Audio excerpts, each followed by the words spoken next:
No, I'm fascinated with the technology, and it irks me like every night I go to sleep that, that it was my own doing essentially that prevented me from continuing on in the project. I mean, it's that to be on that cutting edge of technology is so alluring to me. Hello friends, and welcome back to The Vault, the safe place for paranormal evidence, with me, G. Hi guys, hope you're okay. So welcome to this episode of G Star Vault, and it is a discussion episode, so I won't be featuring major footage or anything like that. This is a discussion, and the title of it is called Bob Lazar versus the Pentagon. So you're already probably kind of wondering to yourself, what is he going on about? What is that about? And as I say, I don't usually do discussion episodes, but needed to get this one off my chest, and I want to get your guys' thoughts and your guys' comments, and I can only do that if I present what this discussion is all about. Now, I guess what I've got to do first is give you guys a bit of a brief overview of both Bob Lazar and what I mean by the Pentagon. They are only going to be a brief overview because it's not the main body of what I want to talk about.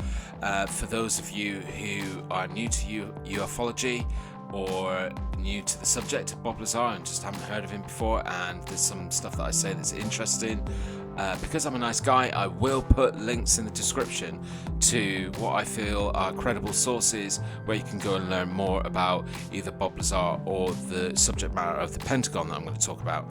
Now, when it comes to the Pentagon, I'm not going to go into all the stuff that's been happening recently, all the hearings in Congress and all the evidence that's been presented by the US government that they have openly admitted that they don't know or can't explain. After rigorous scientific analysis, they can't explain it.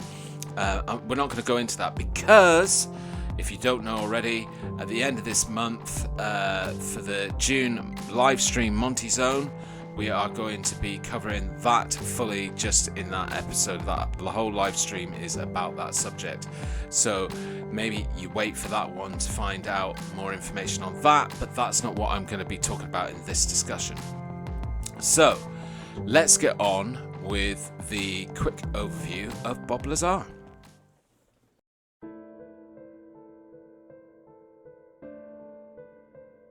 Okay, so he was first introduced to us in 1989, but when he was introduced to us, he was presented as Dennis. Possible. The propulsion system is a gravity propulsion system. The power source is an antimatter reactor. This technology does not exist at all. Later that year in 1989, he's then convinced by news journalist George Knapp to go in front of the camera and reveal his identity. It did everything but physically hurt me. Put a gun to your head? Yeah. And said what? Actually put a gun to your head? Well, they did that even in the original security briefings. They had guards there with M16s, and guys slamming their finger into my chest, screaming in my ear, some people pointing weapons at me. Like I said, it's not a good place to work. His story has never changed over the 33 years.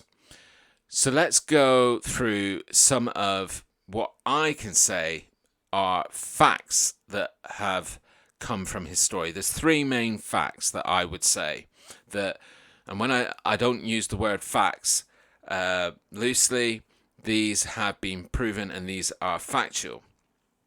I'll go through these three with you now, and then I'll offer some other objective side of the argument, because throughout this discussion I'm going to represent anybody that might be watching that might be quite a hardened skeptic, or might be quite a believer and open-minded.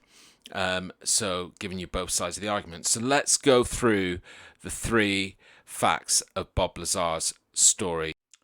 Number one, evidence of removing his past. Now, I haven't mentioned yet, but the main part of Bob Lazar's story is that he worked at a section of Area 51 called S4. And he's quite specific about that because Area 51 is an area in an area called Groom Lake in Nevada. And the main part of Area 51 is quite a way away from S4. I mean, I would probably say, I'll try and find a map and share it with you now, but I would probably say it's like the equivalent of one side of a city to another side of the city. And I guess that's why he's specific about where he worked. But that's his claim, and whilst he was working there, he was exposed to alien technology, alien spacecraft. I'm not going to go into all the details of it, it's quite complex, but that's the main core of his story. Now, through his interviews, to back up why he was an employee at S4 and why he had been chosen, is because he's talked about the fact that he gained his master's in physics at the Massachusetts Institute of Technology. He's also claimed that he worked at Los Alamos, the National Laboratory, and what happened very soon after he did his initial interviews, because obviously a lot of people would have jumped on this and a lot of people would have been instantly out to debunk it, and researchers instantly followed this trail that he had spoken about, and where he had been educated and where he'd worked. People went to these locations to look for records to back up what he was saying. And all of a sudden, they weren't there. So what happened was that came smacking back in the whole story of Bob Lazar into adding some cement for people that, certainly the more skeptical out there, that proved that he was just lying, because there was no evidence of him being educated in this way, working in these locations, and made him just look more of a fake. And he had a hard time of it. He over a lot of the years he's been ridiculed, persecuted, and had death threats, and things are still happening to him to this day. Like, only a few years ago, he was raided again by the FBI. So he's not had an easy ride, this guy, but he's always stuck to his story. And as the years have evolved, people have then gone back to go deeper and actually found people that were at these places, like professors at institutes, and also co-workers at the Los Alamos National Laboratory.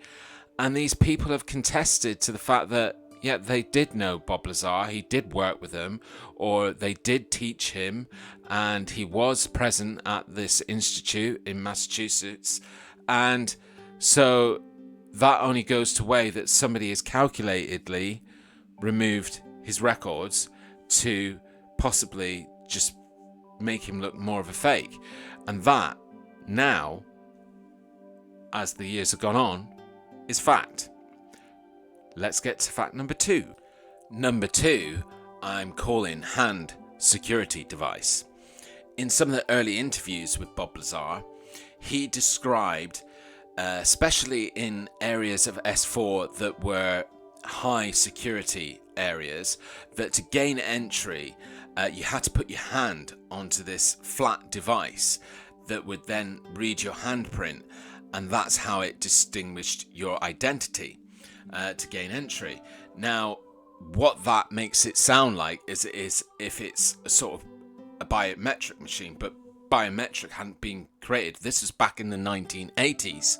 So when hearing this part of his story, it made a lot of people very dubious, because it sounded like, well, for example, it'd be like me saying, hey guys, I actually work at Area 51, and to gain entry into some of the high security areas, what you have to do is stand in this box, and it fills with all this green gel, but the green gel doesn't make you wet, but it has electronic organisms in it which define every single element of your body, and that's how it works out your identity.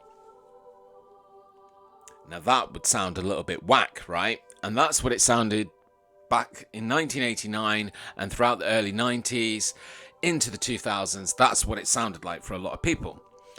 But in the last decade, somebody's actually come forward because they found somebody selling what was entitled a Air Force security device, and basically it's exactly the same thing that Bob Lazar described. So it kind of proves that that kind of security device was actually in use, and I've got a picture of it now to share with you. And so for me, that I feel confident to say that's fact about Bob Lazar's case. If there's no truth to the elements that he's saying, how in 1989 would he have known that? Fact. Let's get on to fact number 3. Now, number 3, I have saved the best to last. I am calling element 115, and this is my favourite fact. Bob Lazar was in a department that was particularly focused on propulsion. As he explains, every single department was sort of very segmented and kept away from each other so they couldn't confer. And as a scientist, he has said that this was a very frustrating way to work and a very slow way to work, because a lot of scientists can work best in this kind of scenario if they can confer and bounce off of each other. So, and he was kept very separate with one other colleague, and those two worked on the propulsion department and worked on a particular device which was felt to be the core part of the propulsion section of one of these craft or vessels.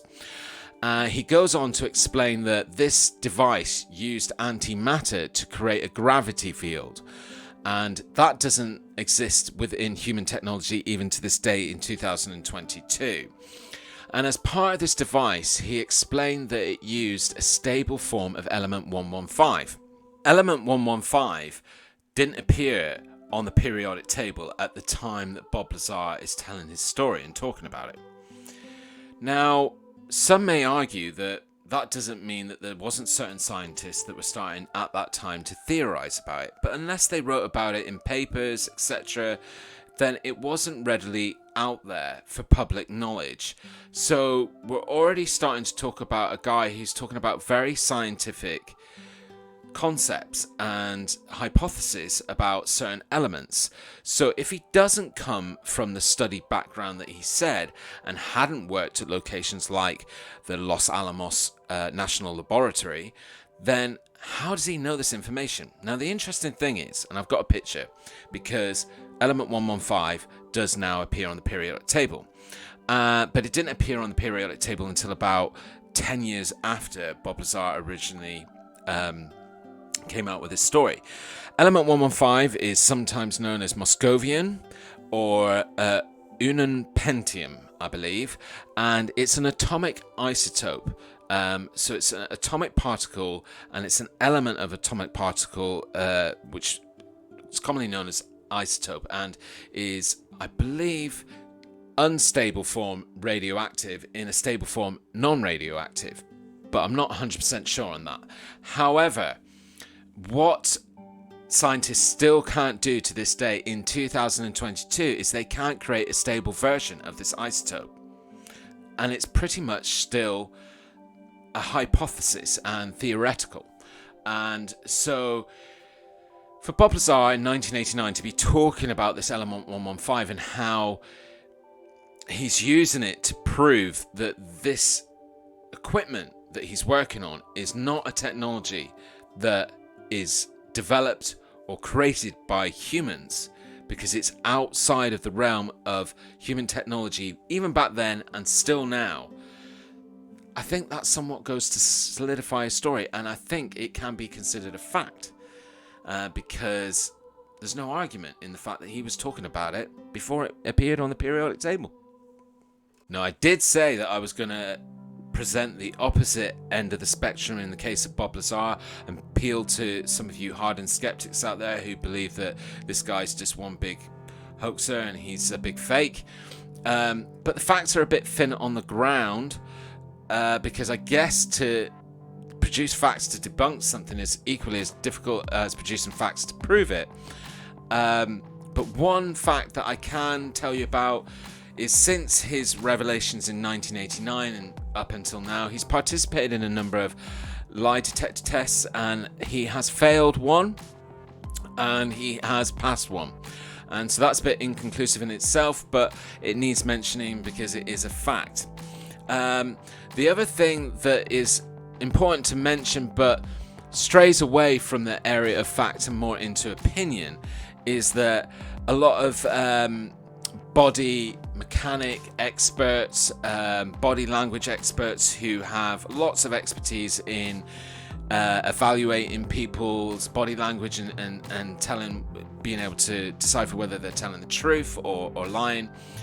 A lot of these experts have looked at interviews with Bob Lazar, and one thing that is quite consistent that they can show is that he's quite a good deflector. So when he's being asked a question, he'll give a lot of information following that question, but he won't actually answer the question that he was asked. Now, just to sway back to the believe side or the more open-minded side, there is an argument for that one that, basically Bob Lazar, as I mentioned earlier, is quite a recluse. He's quite an awkward kind of character. He's kind of shy. He's definitely moved away a little bit from that as he's gotten older and seems a lot more confident. But the early interviews, I think he was about 24 or 23, so he's still quite young. And he was very, one of those people that looks awkward in his skin, basically. And so a lot of people have then argued back that his deflection is just because that's who he is. He's got slightly, maybe something, like Asperger's or something like that makes him answer or talk in the way that he does. But again, it needs worth mentioning because it's quite an interesting fact. If you watch a lot of his interviews, you'll pick up the fact that he sometimes and quite often doesn't actually answer the question that he's being asked. And that sometimes will indicate that he's just on a track of a story and he just wants to tell that story because that's what he's remembered and that's what he needs to say. So who knows?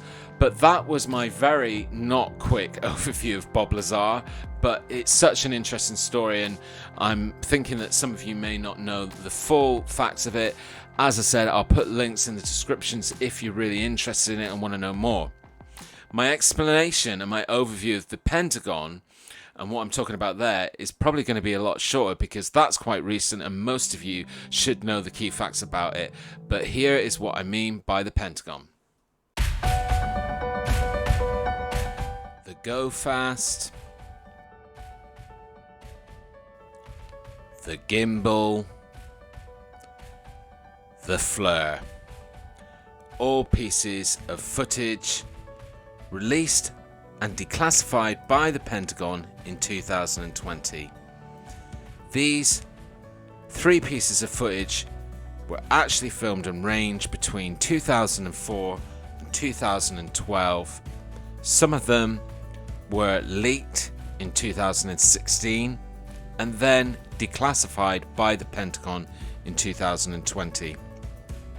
All 3 pieces of footage filmed by military personnel with military equipment, like pilot Commander David Fravor, who filmed the Go Fast footage back in 2004 and has readily gone on record to discuss it and explain how it can have been something that is from a known earthly enemy like the Koreans or the Chinese or the Russians, because of the maneuverability and the technology that it displayed.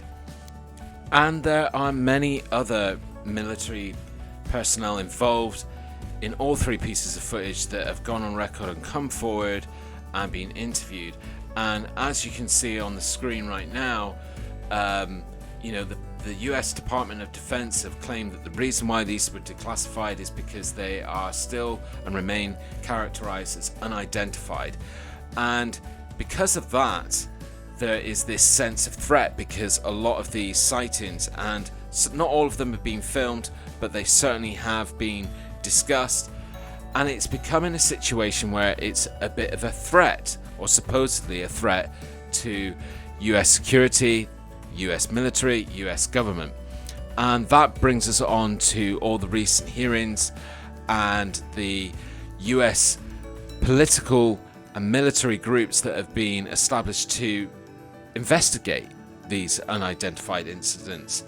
And as part of those hearings, as we're going to discuss on the Monty Zone live stream, they've gone and declassified a lot more stuff that they're saying is still unidentified and they can't explain. So that brings us nicely into what is now finally the discussion.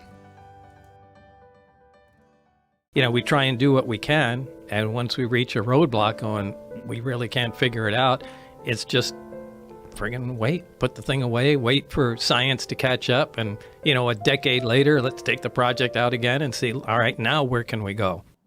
So firstly, sorry it's taken so long to actually get to the discussion, about 20 minutes or so, but here we are, and let's crack on with it. So throughout the years of my research and study into ufology, I've generally come to the consensus that I think that Bob Lazar is quite a genuine guy. And I tend to lean more on the side of belief. You've probably guessed that already. And, with all the stuff that was released by the Pentagon or Declassified in 2020, I also believe elements of that as well. But what I recently struck upon was the fact that the two kind of neutralize each other, because on one hand we've got Bob Lazar, who in 1989 and in the 80s said that he was working with alien technology at S4 at Area 51, that is a US Air Force secret base that's not very secret, but we know that it's managed and the security there and everything there is entitled US Air Force. So basically, if we're to believe Bob Lazar, then the American government and the military knew about alien technology long time ago. Yet here we are in 2022 with the US government and the US military going, yeah, we're seeing these things, but we don't know what they are, and we're a bit scared about that because we generally don't think that they're human, because they breach the laws of physics in what we've observed, and we think it's a bit of a national security threat and we need to investigate this. So which one is true? Because either we've got to acknowledge that maybe in one hand that the US government and the US military is so disorganized as one of the biggest superpowers in the world that one hand doesn't know what the other hand knows and is doing, even though this spans over decades, possibly a century, or one of them isn't true. Now, the only way I could start to even consider this as a discussion is I then had to think to myself, well, what I've got to do is propose all the possible options and outcomes. So here we go. Let's try this out. Bob Lazar versus the Pentagon. Real or fake? Let's get to it. Okay, let's start off with appealing to you hardened skeptics out there. And let's start off with Bob Lazar false and the Pentagon false. None of it is real. The Pentagon. Why could that be fake? Why would the US military and the US government be making all this song and dance if they're just trying to fake us? Well, here's the thing. It could be a smokescreen. And in a lot of conspiracy theory, smokescreen is kind of like the opposite of a smoking gun, really, because it appears to be a smoking gun, but it's a smokescreen.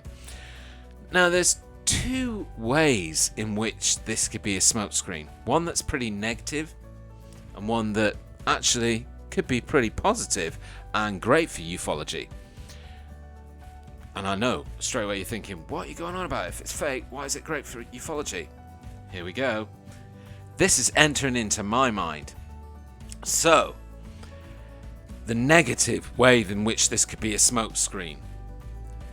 It could just be a ploy by the US government for more funding for the military. War is one of the biggest businesses on this planet, with one of the biggest revenues.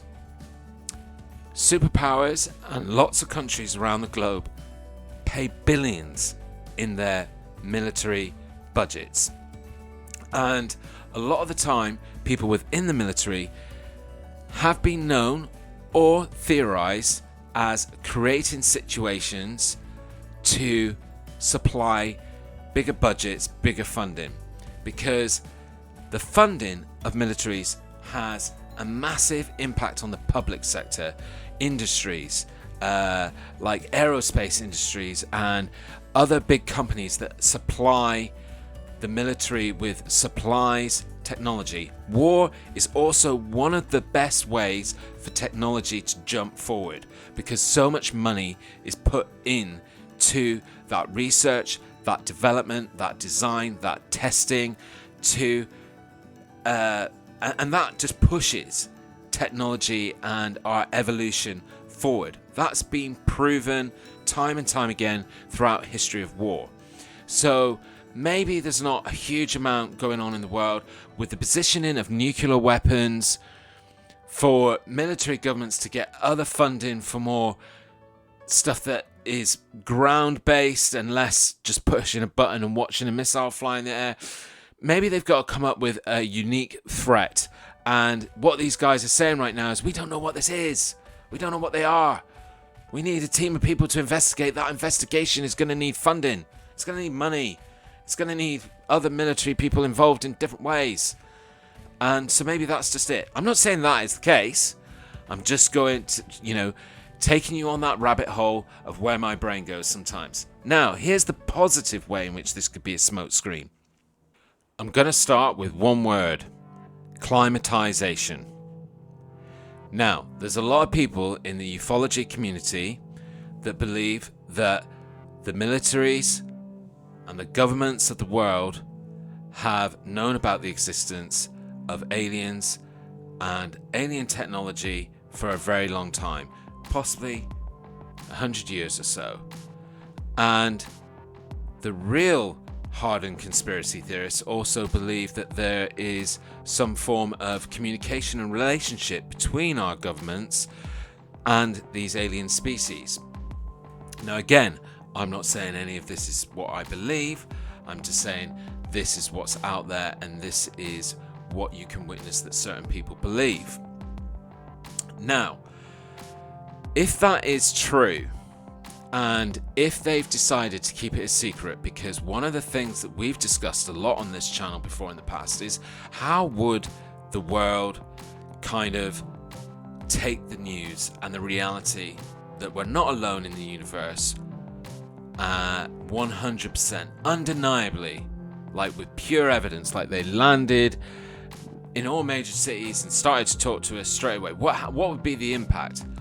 And a lot of people have projected and theorized for a long time that it would be chaos. It would be anarchy. World governments would collapse straight away because everything would just be turned upside down for a lot of people on this planet. Not everyone, but enough.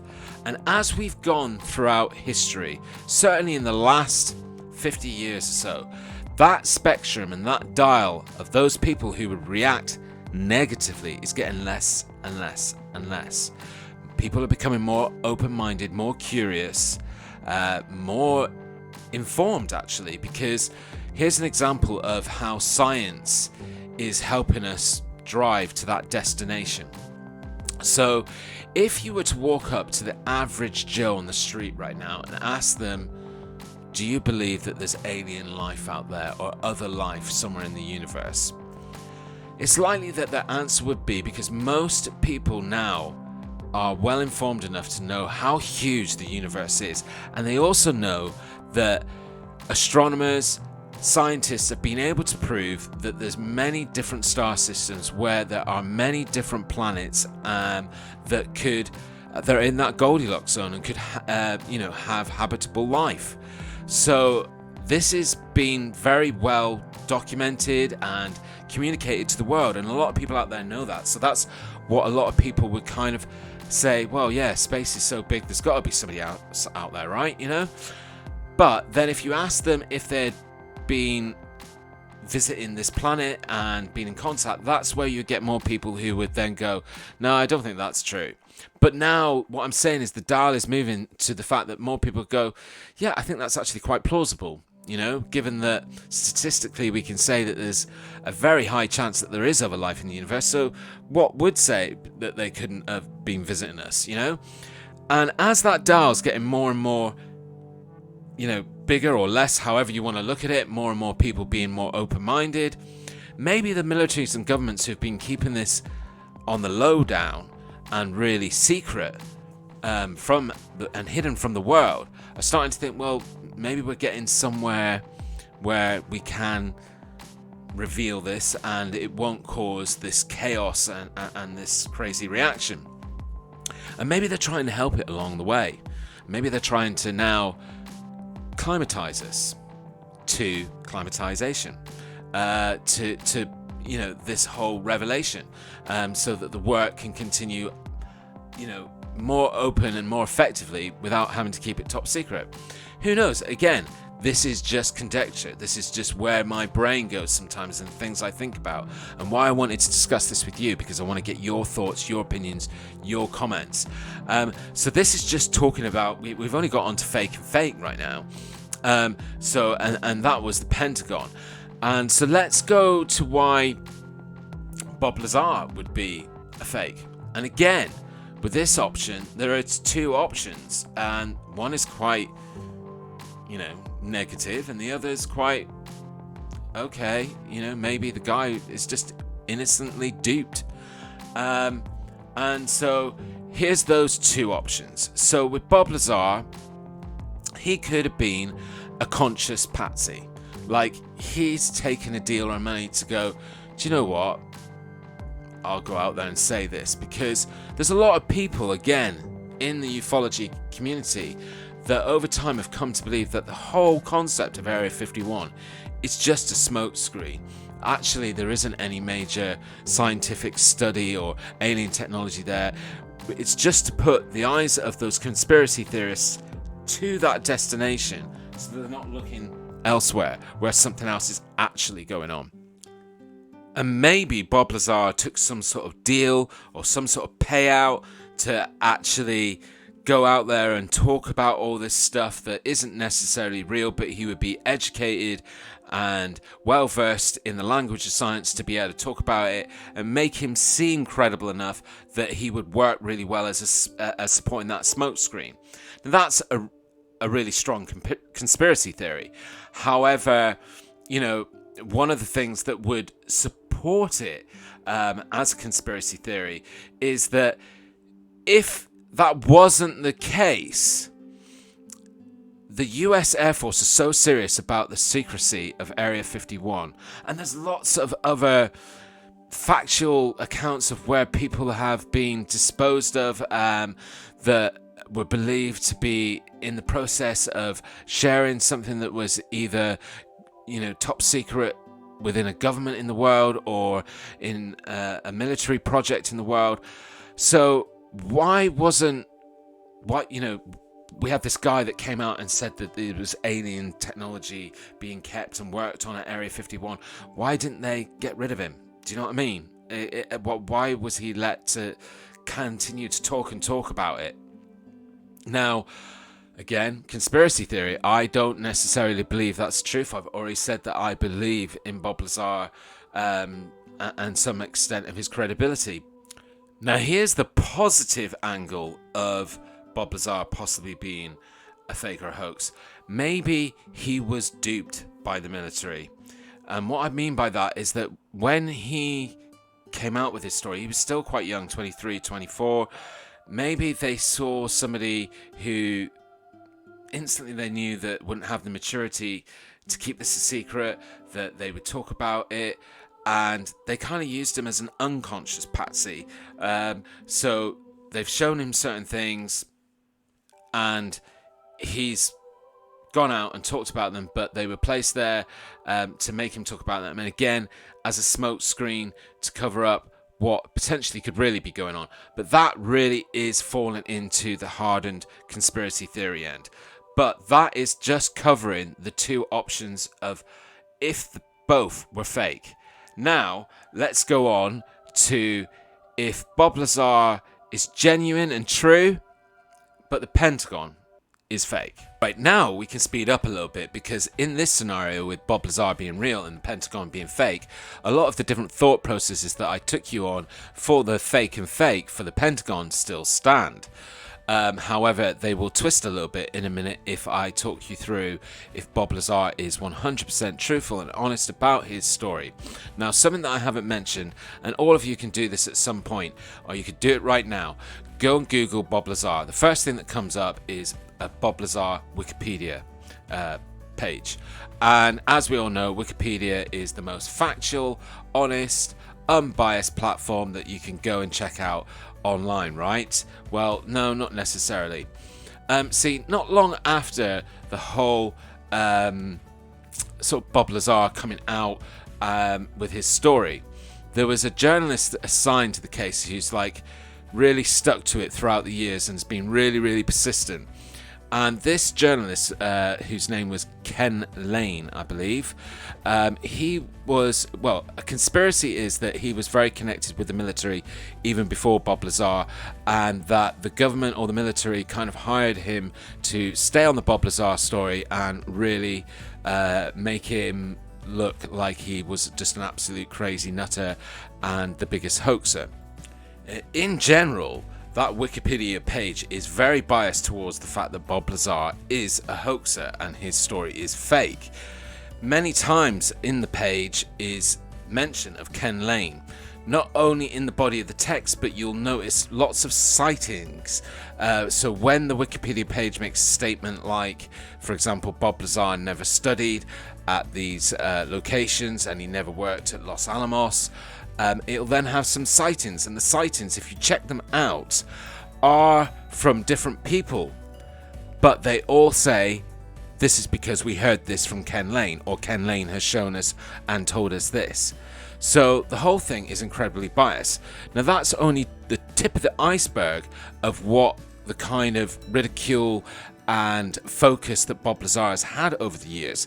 I mean, here's a guy who has not only studied and worked within the realms of science, but continues to run a business that works with chemicals now.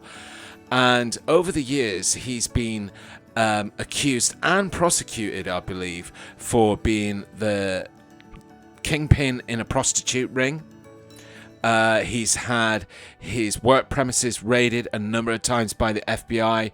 He's also been charged and prosecuted for apparently importing illegal chemicals or storing illegal chemicals, and this is all with a business that he runs with his wife.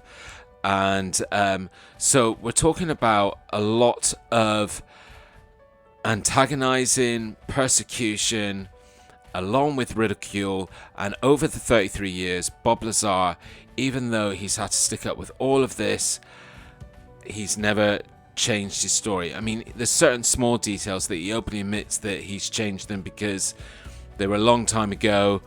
There's one example of where in his early interviews he mentioned that he saw a couple of workers there, possibly with, he walked past a room, and through the doorway, the glass portal in the door, he saw two humans lifting an alien or putting an alien into a chair. And in reflection now, he says that it was only a couple of split seconds, and maybe it wasn't an alien, maybe it was a dummy or something that was made to be the size of the chair, and he believed the chair was a part of the craft that he had seen.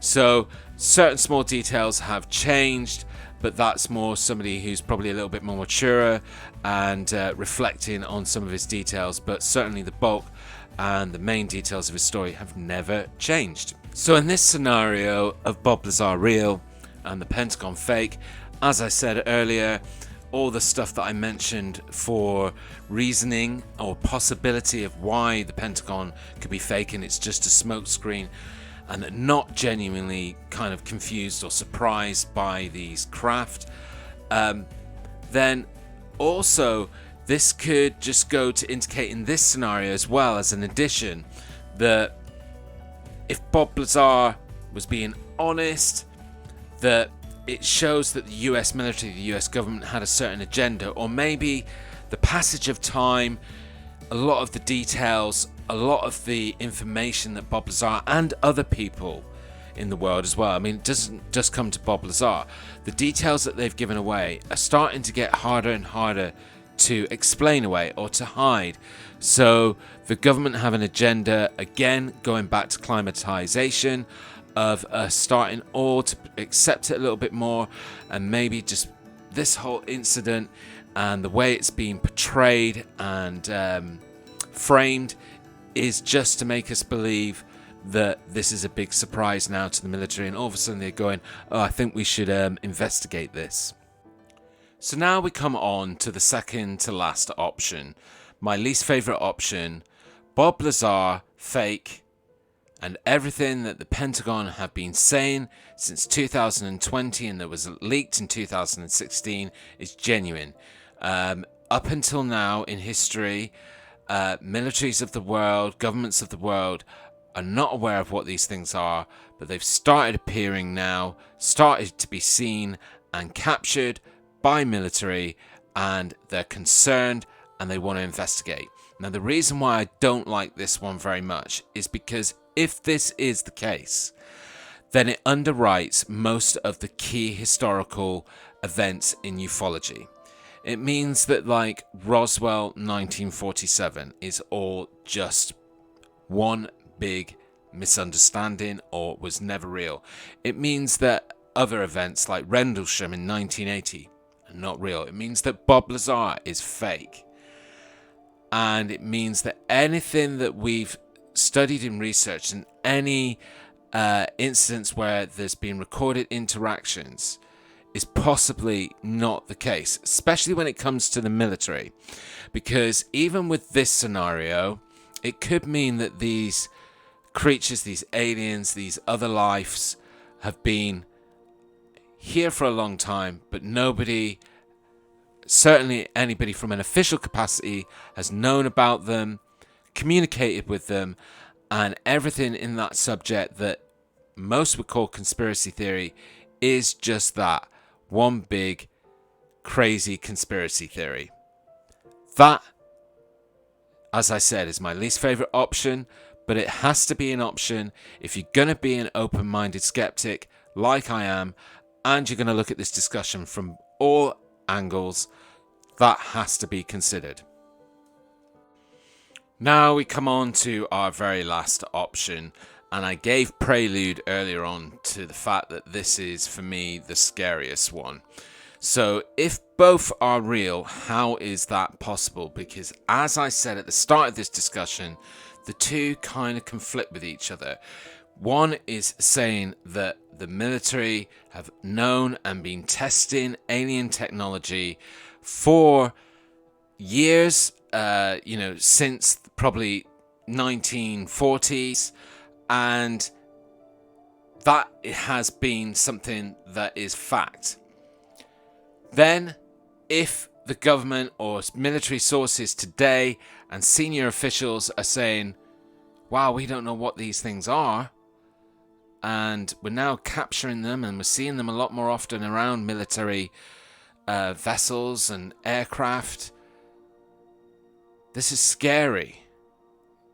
Then it means also that it's scary that there is a real, a lot of the conspiracy theory around dark, ungoverned areas of military or government or espionage forces that know deep, dark secrets, and they're not even willing to share it with even other senior members of official military or official government. That's scary. That's deep, keeping it secret. And that is the big conflict for me, is that why you've got some real senior, powerful people right now assigning to this story of we're finally holding our hands up and admitting that we can't explain what these things are, so we need to investigate them. And yet those people don't know about what was happening back in 1989, at least with Bob Lazar and the stuff that he was working on at Area 51, and that area of that superpower of that government is just not talking, and it's such a secret that they don't even tell, as I said, other senior areas of the same military force or government. It's scary. But here's the thing. We're trying to consider if they are both real. And I've got a theory. And I'm going to say it's a theory. It's not a belief of mine. But as I said, sometimes my brain goes to crazy places. And whilst I've been even considering this discussion, even considering all this latest information that's coming up, there's something with other areas of the paranormal and other areas of ufology that I'm starting to delve into and starting to look into and research. And that's helped create this theory that I'm about to go through with you now. But I'm going to do it like a bit of a journey. And so that's how I'm going to end this episode of G-Star Vault, is with this journey. And I kind of want you guys to either keep your eyes on the screen or just close your eyes and go on that journey with me. But before I get to that, and before I say my goodbyes, there's a couple of things that I just want to say. Some of you out there will know that I've had my own experience. I don't talk about it very much. I have discussed it with Ben from the 401 files, and even in my own experience, because I am an open-minded skeptic, I don't talk about it a lot because I am still pursuing evidence. And until I find that evidence, I can't be 100% certain of even my own experience. And that's why I will not talk about it on camera again until I have that evidence. But everybody knows what my feelings are, and if you want to know, go over to Ben's channel and you can find out what my experience was. However, for this journey and for this theory that I'm going to close this episode out on, I need you to think the concept: aliens are not alien. Aliens are not alien. Remember that as we start the journey. Now, before I sign off, I'm just going to say once again, please join me on this coming Tuesday, on the 14th of June, for a live stream just with me, and it is a Q&A session on Bigfoot. So any questions you want to ask me, or I'll be covering some of the questions that you guys have asked me over the years, that I was going to feature in my latest special, but had to cut it out for technical issues. And so I'm going to be doing it live this Tuesday the 14th. Come along. You can ask me any questions on the subject. And if you want to come along and ask me any questions about any other area of paranormal evidence or subject matter that we cover and discuss that's thought-provoking, that we concentrate on this channel, on the Vault, then by all means come along and join me. But please come along and join me, because I don't want to be sitting there talking to myself. So thank you for listening to me go on and on for about 50 minutes about this subject of Bob Lazar versus the Pentagon. But hopefully I've opened your mind to some thoughts and ways in which we need to be looking at this and slowly digesting it and thinking, why does one not really support the other, and which one are we going to believe, and what does it mean? And to end it out on real and real for both the Pentagon and Bob Lazar, here is that theory. Let's go on the journey.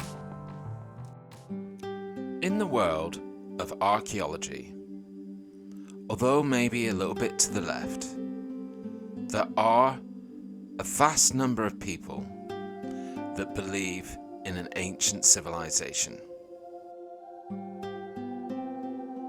Archaeologists and scientists are still confused about elements of the Egyptian culture and the pyramids, and how the pyramids are true north and take into account the tilt of the Earth to achieve that true north.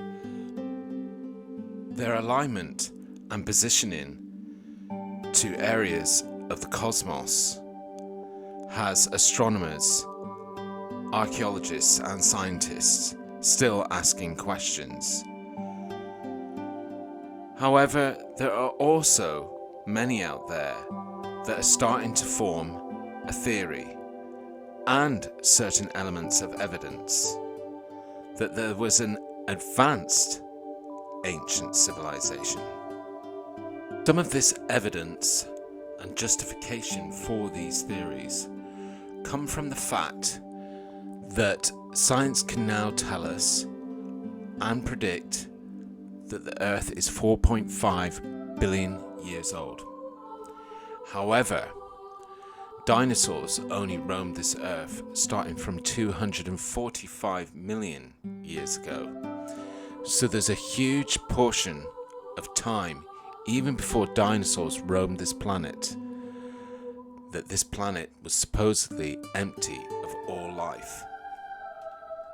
So some have theorized that there could have been an intelligent, advanced civilization living on the planet even before dinosaurs. There is a chance that this civilization may have been wiped out or just naturally died out. For example, a global cataclysmic event may have wiped them out. But was all existence and evidence of them completely removed from the planet? Now let's fast forward through time, through those millions of years, to the early part of the 19th century. This was a period in human history where humans were able to more fluidly travel and stay for expeditions in remote locations of the world. Military like the Nazis were traveling to Antarctica and believed to have had bases there. Now what if at around this time certain governments or military sources discovered evidence of ancient, intelligent, advanced life? Now let's for a moment imagine that that is true. In the early part of the 19th century, certain governments, certain military were in possession of artifacts and possibly craft that came from an ancient, advanced civilization. What would they start to do? Well, they would certainly start to try and test and experiment, and their first job would be to try and find out to see if they could make it work. Now maybe it took them a couple of decades of just sheer testing and working out how to operate these craft.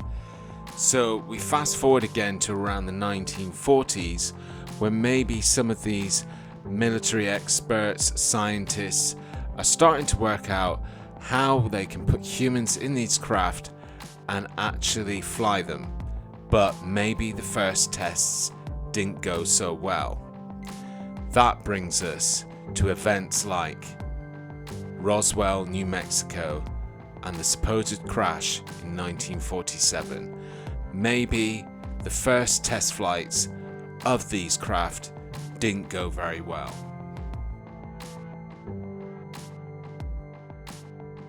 Imagine over the next few decades leading us up to the late 70s, 80s, that these secret organizations or military groups that were working on this technology had finally got to the point where they could fly this craft pretty well. And maybe they were using these craft to and wanted them to be seen by members of the public, and possibly even involve members of the public in supposed abductions, to see what the reaction, the consciousness of the public's reaction would be to seeing these vessels. But let's put that aside for the minute. Let's imagine that if in any flight test scenario The first stage would be to be able to fly the craft safely. Then the next stage would be to see what distance and duration that this craft could be flown, especially if it was a craft that was using materials and technology that we weren't used to. It would be about what effect would it have on the occupants and the pilots of this craft. So maybe in the early 80s they started to use this craft in intercontinental travel to see how far and how long they could be flying. And maybe a US test took place and traveled around the globe using their allies, which is us here in the UK, and used our aerospace, but crashed. There we have Rendlesham Forest in 1980.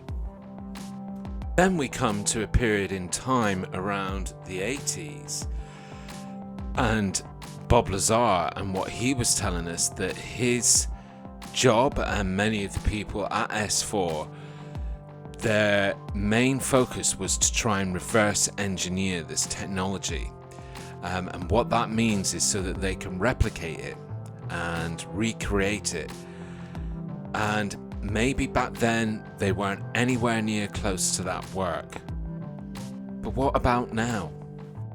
There was a quote earlier from Bob Lazar that mentioned about this concept that sometimes they just didn't know and couldn't work out how something worked or how to digest it, so they put it away and it stays away for a couple of decades, and then human technology understanding moves forward and they bring it out and they can make better progress in that testing and in that analysis. Bob Lazar has suggested, although not confirmed, that he felt that some of the craft that he witnessed could have possibly been and looked like it might have been from some sort of archaeological dig. He heard discussions where people talked about the excavation of certain pieces. So maybe that's where everything that he saw originated from. So let's move forward to present day and all the stuff that we're seeing that's being revealed from the Pentagon, and a lot of the information that we're getting in the news as well specifically mentions that a lot of these Navy ships, Air Force pilots are not only seeing one potential craft, but what can be entitled as a fleet. Now, for this part of the journey, I'm just going to concentrate on the US government and US military just to make it more understandable. But from the days that Bob Lazar was part of this project and removed, maybe over the last couple of decades, the US government, the US military have worked out how to reverse engineer this technology, and they're starting to replicate it. And now, this is why we're not seeing sightings or getting reports from both military and public sectors about single craft, but what is being entitled fleets. And maybe now they're wanting to be able to use this technology to position their power in the world, especially with certain global enemies like Russia, China, Korea. And to allow that to happen, they need to really get the public on board and the public consciousness okay with this revelation that a previous civilization existed on planet Earth. We've discovered it, we've manipulated that technology, we've recreated that technology, and now we want to use it. So here we come with climatization. It's no coincidence to some people within the conspiracy theory community that the Pentagon sightings were released during one of the worst global pandemics in some time that this planet has experienced. Everybody's eyes and focus was on how we going to get beyond and past this pandemic, and it muted the revelation and the declassification of these pieces of footage to the point where they had impact, but not the same level of impact they would have had 10 or 15 years ago. So let me know in comments what you think of this journey and this potential theory. Do you think it starts to add up? Does it indicate how both of these elements, Bob Lazar and the Pentagon footage and their take on it, could be real, or do you believe one of the other options? Let me know in comments. Again, thank you so much for watching, guys. I'll see you next time here in the vault. Stay safe and look after each other.